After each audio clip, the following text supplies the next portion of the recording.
Le petit SUV de Renault se porte bien, merci pour lui. Il vient de finir l'année 2016 en 4e place des voitures vendues en France et à la première place des SUV devant le 2008.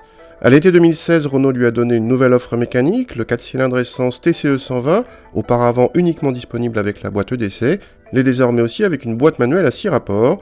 C'est la série limitée Wave qui a eu la primeur de cette association. Cette série limitée se distingue de la finition Intense par sa couleur blanc nacré associée à un toit et des rétroviseurs noirs avec des strippings bleus.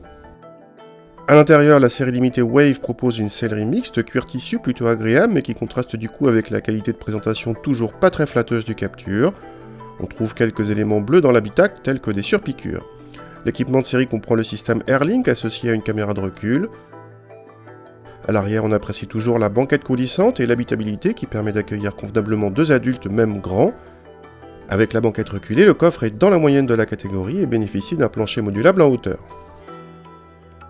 Le petit 4 cylindres essence a le mérite de se montrer discret, il reprend tôt, avant 2000 tours, mais la poussée reste modeste en montant dans les tours, rien ne sert de s'approcher des 6000 tours.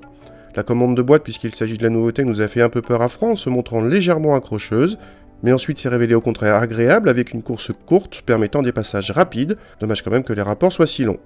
Côté châssis, notre modèle d'essai nous a semblé un poil plus dynamique que les Capturs précédemment essayés, sans trop perdre en confort. En consommation, nous avons mesuré le même appétit entre cette version et celle équipée d'une boîte EDC, ce qui place le Captur dans la moyenne de la catégorie, mais un Honda HR-V de 130 chevaux est plus sobre, de même qu'un Peugeot 2008 PureTech 130 qui réclame 1 litre de moins selon nos mesures, c'est beaucoup. L'arrivée de cette version à boîte manuelle a pour mérite de faire baisser de 1500 € le tarif du Captur TCE 120, mais cette série limitée ne nous paraît pas très intéressante. Préférez une finition Intense classique, moins chère de 800 € par rapport à notre modèle d'essai et déjà bien équipé.